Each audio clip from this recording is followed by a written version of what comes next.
Section 76. Person arrested to be brought before court without delay. The police officer or other person executing the warrant of arrest shall, subject to provisions of Section 71 as to security, without unnecessary delay, bring the person arrested before the court before which he is required by law to produce such person, provided that such delay shall not in any case exceed 24 hours exclusive of the time necessary for the journey from the place of arrest to magistrate's court. Section 76 ये बोलता है कि police officer या जो भी other person जिसने execute करा है वारंट ऑफ अरेस्ट, वो subject to section 71 as to security. Section 71 था क्या बोलते हैं, अगर वारंट में ऐसा इंडोर्स है कि सिक्योरिटीज लेके उसे छोड़ सकते हैं तो ऐसा करा जाएगा पुलिस ऑफिसर द्वारा. तो उसके सब्जेक्ट होते हुए क्या करेगा, बिना अननेसेसरी डिले के जो पर्सन अरेस्ट किया गया उसे कोर्ट के सामने प्रस्तुत करेगा, जिसके सामने वो लॉ द्वारा रिक्वायर्ड है प्रस्तुत करने के लिए उसे. और ये बोला गया है प्रोवाइडेड ये डिले 24 घंटा से एक्सीज नहीं करेगा, और उसमें से वो टाइम जो जर्नी प्लेस का of arrest to magistrate court तक का जो टाइम है वो जर्नी को हटा दिया जाएगा. 77 जो है वारंट वेयर में वारंट भी एग्जीक्यूटेड, ये काफ़ी बार प्री में पूछा गया है. वारंट एग्जीक्यूट किया जा सकता है किसी भी प्लेस इन इंडिया में. लोकल जुरिस्डिक्शन का वारंट के एग्जीक्यूशन में कुछ नहीं होता, तो याद रखने की बात है. 77 वारंट इंडिया में किसी भी प्लेस में पूछा जा सकता है, एग्जीक्यूट किया जा सकता है. सेक्शन 78, अब आगे वाले उतने जरूरी नहीं है, इनके बस light read. Section 78 warrant forwarded for execution outside jurisdiction. Subsection 1, when a warrant is to be executed outside the local jurisdiction of the court issuing it, such court may, instead of directing the warrant to a police officer within its jurisdiction, forward it by post or otherwise to any executive magistrate or district superintendent of police or commissioner of police within the local limits of whose jurisdiction it is to be executed, and the executive magistrate or district superintendent or commissioner shall endorse his name thereon, and if practicable cause it to be executed in the manner herein before provided. 78 ये बोलता है जब warrant forward किया जाता है बाहर jurisdiction के बाहर एग्जीक्यूट कराने के लिए जो कोर्ट इशू कर रहा है उसके, तो वो पुलिस ऑफिसर को वारंट डायरेक्ट करने की बजाय उसे पोस्ट से या किसी अदर तरीके से फॉरवर्ड कर सकता है एग्जीक्यूटिव मजिस्ट्रेट को या डीएसपी को या कमिश्नर को पुलिस के, जिसके लोकल लिमिट्स में वारंट को एग्जीक्यूट कराना है. और ये भी जो भी एग्जीक्यूटिव मजिस्ट्रेट या डीएसपी जो भी है, ये अगर प्रैक्टिकेबल है तो अपना नाम उस पर इंडोर्स करके उसे उस मैनर में एग्जीक्यूट करवाएगा जैसा कि प्रोवाइडेड है.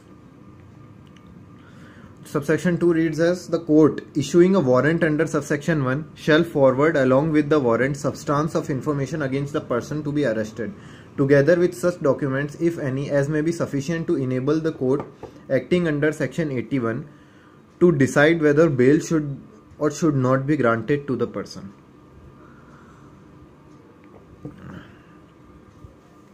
Section 79 warrant directed to police officer for execution outside jurisdiction.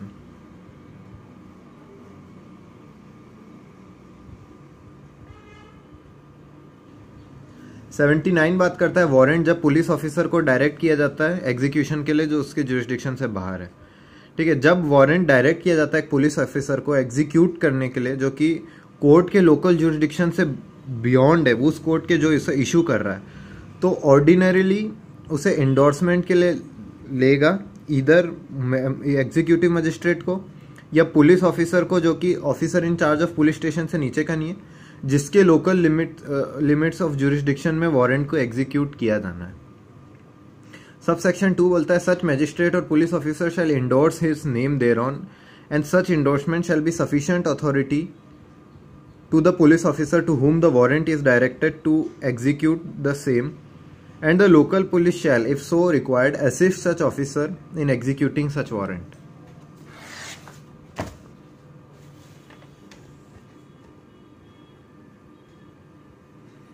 Subsection 3, when there is reason to believe that delay occasioned by obtaining the endorsement of the magistrate or police officer within whose local jurisdiction the warrant is to be executed will prevent such execution. Police officer to whom it is directed may execute the same without such endorsement in any place beyond the local jurisdiction of the court which issued it. 79 का subsection 3 बोल रहा है जब reason to believe है कि endorsement जो भी था ना एग्जीक्यूटिव मजिस्ट्रेट या किसी भी अदर पुलिस ऑफिसर का ऑब्टेन करने में, जिसके जुरिस्डिक्शन में वारंट इशू किया जाना है, उसका ऑब्टेन करने में उस एग्जीक्यूशन प्रिवेंट हो जाएगा, मतलब जो डिले होगा उस तरह शायद वो भाग जाएगा या छुप जाएगा। तो पुलिस ऑफिसर जिसको वो डायरेक्ट है वो उसको एग्जीक्यूट भी कर सकता है बिना किसी इंडोर्समेंट के, लोकल जुरिस्डिक्शन के बाहर भी, जिस कोर्ट ने इशू करा उसके बाहर भी, किसी भी प्लेस में इंडिया में। ये था 79। Section 80 procedure on arrest of person against हुम वारंट इशूड। 80, 81 ये पता नहीं काम किए हैं कि नहीं, बस एक रीड ही कर लेता हूँ। When a warrant of arrest is executed outside the district in which it was issued, the person arrested shall, unless the court which issued the warrant is within 30 kilometers from the place of arrest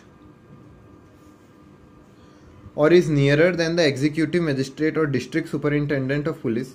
the commissioner of police within the local limits of whose jurisdiction the arrest was made, or unless the security is taken under section 71, be taken before such magistrate or district superintendent or commissioner. Section 81 procedure by magistrate before whom such person arrested is brought. ये 81 है, इसे अभी छोड़ रहे हैं, उतना काम का नहीं है। बाद में अगर इच्छा हो तो इस वीडियो को यहीं पे पॉज करके इस सेक्शन की एक रीडिंग मार लेनी है। Section 82 proclamation and attachment.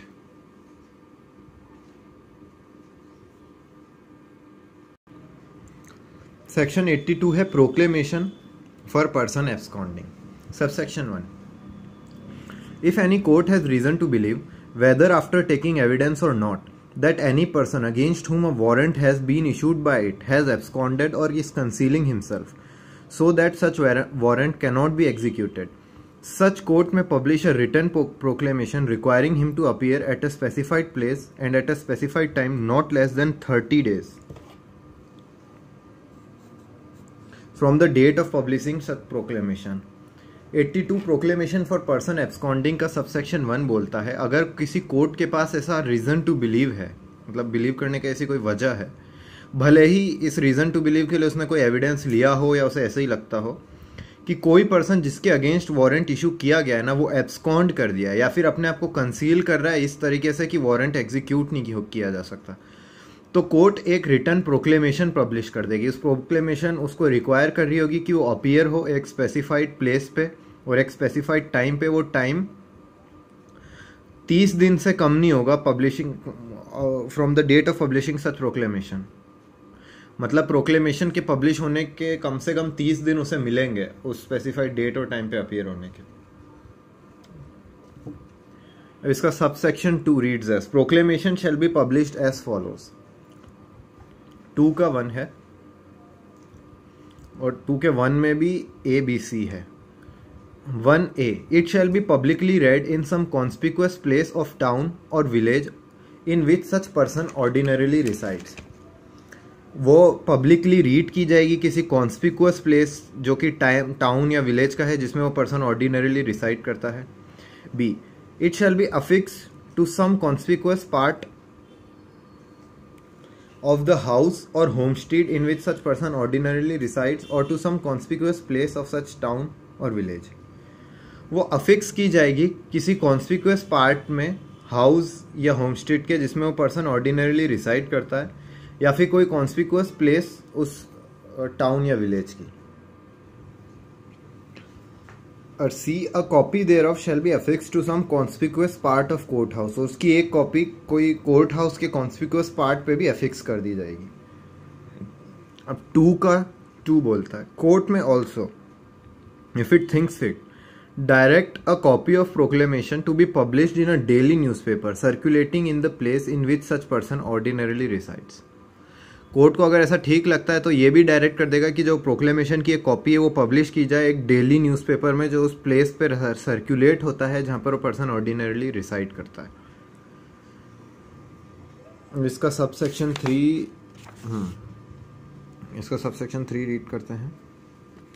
A statement in writing by the court issuing the proclamation to the effect that proclamation was duly published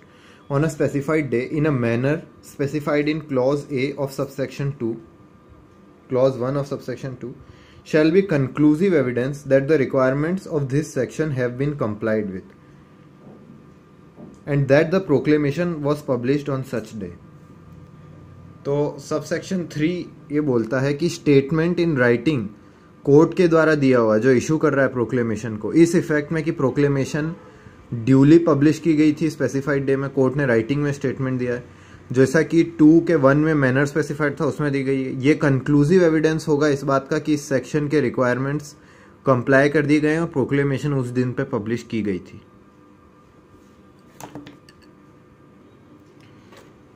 Subsection 4 reads that where a proclamation published under subsection 1 in respect of a person accused of an offence punishable under section 302, 304, 364, 367 falana dhimka IPC and such person fails to appear at the specified place and time required by the proclamation, the court may, after making such inquiry as it thinks fit, pronounce him a proclaimed offender and make a declaration to that effect. जहाँ publish की गई है proclamation subsection 1 के अंदर ऐसे person के respect में जो कि ऐसे ऑफेंस से अक्यूज्ड है जो कि पनिशेबल है 302 के अंदर, 304 के अंदर या इस टाइप के कोई सीरियस ऑफेंसेस के अंदर, ठीक है, और वो पर्सन फेल हो जाता है अपीयर करने में स्पेसिफाइड प्लेस में और टाइम जो प्रोक्लेमेशन द्वारा रिक्वायर्ड है इसमें, तो कोर्ट ऐसी इंक्वायरी करने के बाद जो उसे ठीक लगती है उसे प्रोक्लेम्ड ऑफेंडर प्रोनाउंस कर देगी और इस बारे में एक डिक्लेरेशन भी निकाल देगी. और प्रोविजन सबसेक्शन 2 और 3 के अप्लाई होंगे ऐसी डिक्लेरेशन को जो कोर्ट के द्वारा की गई है सबसेक्शन 4 के अंदर, उसी तरह जिस तरह वो अप्लाई होते हैं प्रोक्लेमेशन जो सबसेक्शन 1 के अंदर पब्लिश की गई है.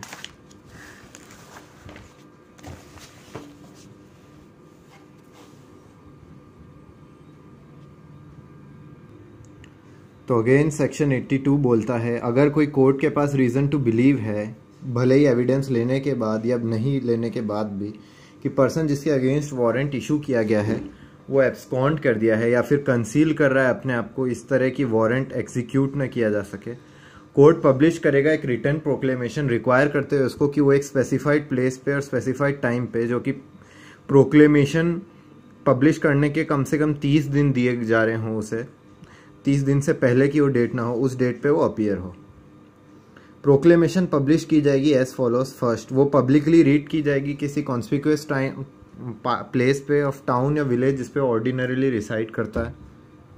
वो अफिक्स की जाएगी किसी कॉन्स्पिक्यूअस पार्ट ऑफ हाउस या होम स्टेट पे जिस पे वो पर्सन ऑर्डिनरी रिसाइड करता है या किसी कॉन्स्पिक्यूअस पार्ट ऑफ सच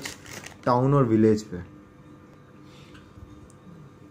और कॉपी जो है अफिक्स की जाएगी कोई conspicuous part of court house पे, ठीक है. और 2 का सेकंड बोलता है कोर्ट अगर उसको ऐसा ठीक लगता है तो डायरेक्ट करेगा कॉपी ऑफ प्रोक्लेमेशन को कि वो एक डेली न्यूज़पेपर जहाँ पर पर्सन ऑर्डिनरीली रिसाइड करता है उधर सर्कुलेट होता है उसमें भी पब्लिश करा दें. सबसेक्शन 3 बोलता है राइटिंग में दिया गया एक स्टेटमेंट कोर्ट के द्वारा जो इशू कर रहा है प्रोक्लेमेशन इस इफेक्ट में कि प्रोक्लेमेशन ड्यूली पब्लिश की गई थी स्पेसिफिक डे में जो कि सबसेक्शन 2 का क्लॉज 1 में मैनर प्रोवाइडेड है, उसमें वो कंक्लूसिव एविडेंस होगा कि है ना रिक्वायरमेंट्स इस सेक्शन के कंप्लाई कर दिए गए हैं और प्रोक्लेमेशन पब्लिश की गई थी उस दिन पर. सबसेक्शन 4 बोलता है जब प्रोक्लेमेशन पब्लिश की गई है सबसेक्शन 1 के अंदर और जो पर्सन के अगेंस्ट की गई है वो ऐसे ऑफेंस से अक्यूज्ड है जो पनिशेबल है 302, 304 यानी मर्डर, कल्पेबल, होमिसाइड, ये सब सीरियस टाइप वाले.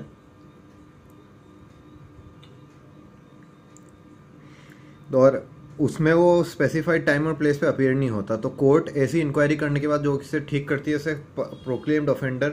प्रोनाउंस कर देगी और इस इफेक्ट में एक डिक्लेरेशन निकाल देगी. और सबसेक्शन 5 बोलता है सबसेक्शन 2 और 3 के प्रोविजन अप्लाई होंगे उस डिक्लेरेशन पे भी जो कोर्ट सबसेक्शन 4 के अंदर कर रही है.